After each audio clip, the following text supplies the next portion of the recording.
Aku lebih dikenali sebagai Along, dilahirkan pada 22 April 1980, ialah seorang penyanyi lelaki Malaysia.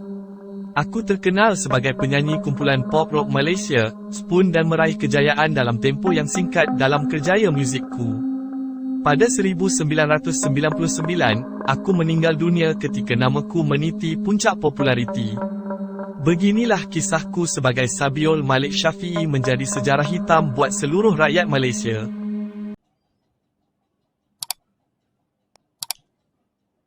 Aku yang ketika itu berusia 19 tahun, telah ditemui mati di dalam sebuah guni di sebuah gaung, bertempat di kilometer 28, Jalan Kuala Kelawang, Genting Peras, Jelebu pada 6 Januari 2000. Sebelum itu, aku dilaporkan hilang pada 25 Disember 1999, aku dipercayai telah dibunuh pada 26 Disember 1999 jam 1 pagi di sebuah tempat lain sebelum mayatku dibuang di dalam gaung tersebut.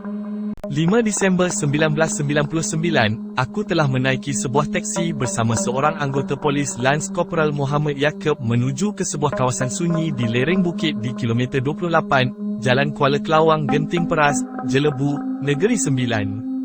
Sepanjang perjalanan ke kawasan tersebut, berlaku perbalahan antara kami sehinggakan suspek menggunakan kekerasan fizikal dengan mengetuk kepala aku. Melihatkan kejadian itu, pemandu teksi meminta suspek untuk tidak mencederakan aku. Suspek mengarahkan pemandu teksi untuk menghentikan kereta dengan alasan mahu membuang air kecil. Pada masa yang sama, suspek mengheret aku keluar dan meminta pemandu teksi untuk pergi meninggalkan kami berdua di situ. Pemandu tersebut meninggalkan kami di tepi jalan dan meneruskan perjalanan. Tetapi pemandu teksi berpatah kembali ke lokasi tersebut kerana berasa tidak sedap hati dan hanya melihat suspek sahaja yang berada di tepi jalan. Suspek kemudiannya menaiki semula teksi dan meminta pemandu untuk menghantarnya pulang. Ketika pemandu teksi itu bertanyakan tentang aku, suspek bertindak untuk mendiamkan diri. Setelah 10 hari aku menghilangkan diri, ada saksi membuat laporan mengatakan suspek merupakan orang terakhir bersamaku. Suspek kemudiannya ditangkap tetapi aku belum ditemui lokasinya. Sejak kejadian itu, keluargaku sering menerima panggilan telefon di mana mereka diminta menyediakan wang tebusan RM500,000 untuk melepaskan aku. Polis kemudiannya mengesahkan ianya bukan kejadian culik, sebaliknya aku sudah dibunuh. Ketika itu, pasukan penyiasat mula menyoal siasat dan suspek memberitahu kisah sebenarnya. Polis terus bergerak ke lokasi kejadian dan menjumpai mayat aku yang sudah reput.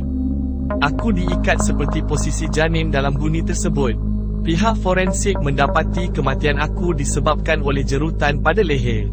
Berdasarkan siasatan, suspek membunuh aku disebabkan oleh cemburu yang menjadi punca motif pembunuhan.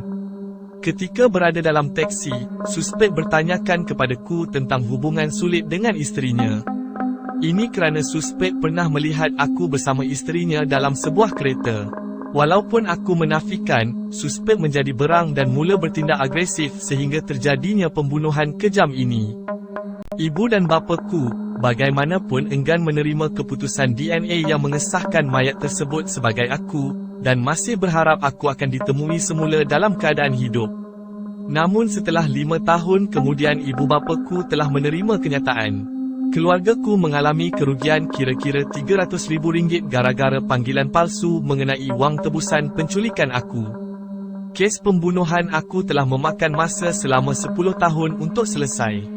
10 April 2002 Muhammad Yaakob Dimyati merupakan seorang anggota polis berpangkat Lance Corporal dari cawangan pengawal pengiring Ibu Pejabat Polis Kontingen Kuala Lumpur didapati bersalah oleh Mahkamah Tinggi terhadap tuduhan membunuh Along dengan sengaja pada pukul 1 pagi, 26 Disember 1999. Pada 2 November 2010 Mahkamah Persekutuan mengekalkan hukuman mati terhadap Muhammad Yaakob